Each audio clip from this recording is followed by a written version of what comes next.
ranged in rank. There was no leader over the enclave. Each kingdom ruled itself, and the only contact between them was for trade. They had no need of alliance. Power decided rank. Ordinary citizens, those who didn't show a psionic ability, and didn't display signs of the deviant gene, obeyed the enclave.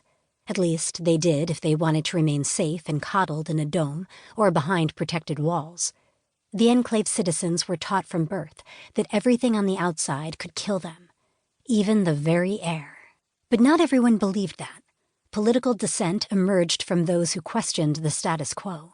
In the Emerald Kingdom, the Wasteland Rats, also known as those damned raiding bastards, weren't willing to live by enclave laws.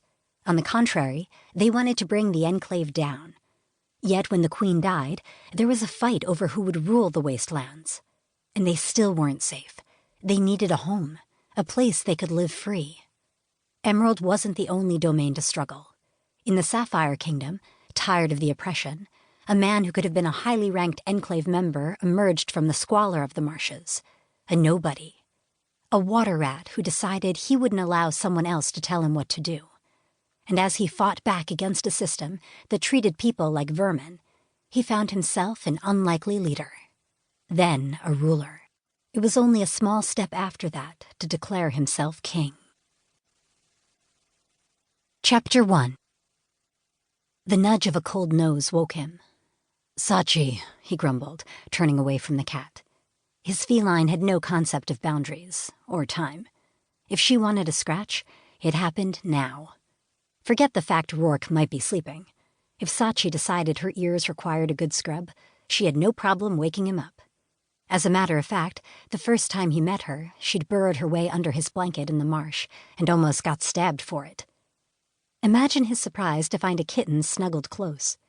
She'd seemed so sweet and innocent with her big eyes. As she grew into a sleek feline, she also turned out to be bossy. The odd thing was she didn't keep nudging at him. Usually Sachi kept poking at Roark until he yelled or scratched her damned belly. Not this time. With his attention on her, she walked away, jumping lightly from the bed to the floor. He might have fallen back asleep, except for one thing. The pure silence. A home was never completely quiet. A castle even less so. Roark waited in his bed, listening for any kind of sound. The usual hum of the electricity running through the batteries of the various appliances in his room was missing. Not uncommon at night, when items were shut down to preserve power sources. But on top of the quiet of the machines, there was an absence of people. No shuffling of the guards in the halls, who insisted on standing watch outside his door. It could be they slept. Could be they were being super quiet. Not likely. Men in armor tended to creak. Since he didn't sense anyone in his room, he got to his feet and padded across the floor, noticing the heaviness in the air, the thickness of it stifling and dulling his senses.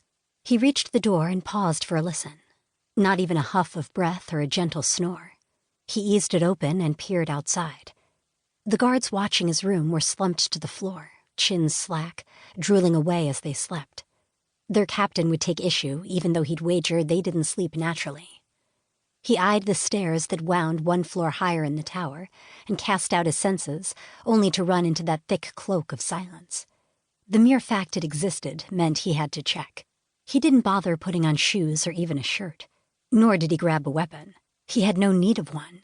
He mounted the steps quickly, and the moment he made the final turn, his gaze settled on the door.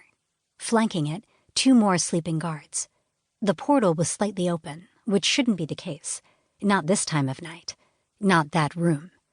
Panic clutched him, and he ran, his feet slapping the floor. He managed to deflect the sound lest he give warning. The unnatural state of the guards became glaringly obvious, as they didn't move despite the fact he toppled one in passing.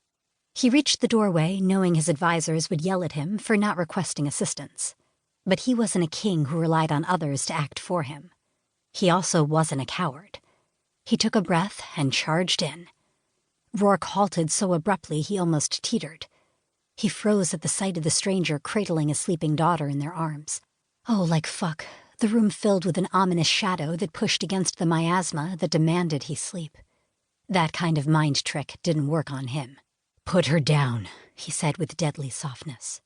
The kidnapper, a faceless, sexless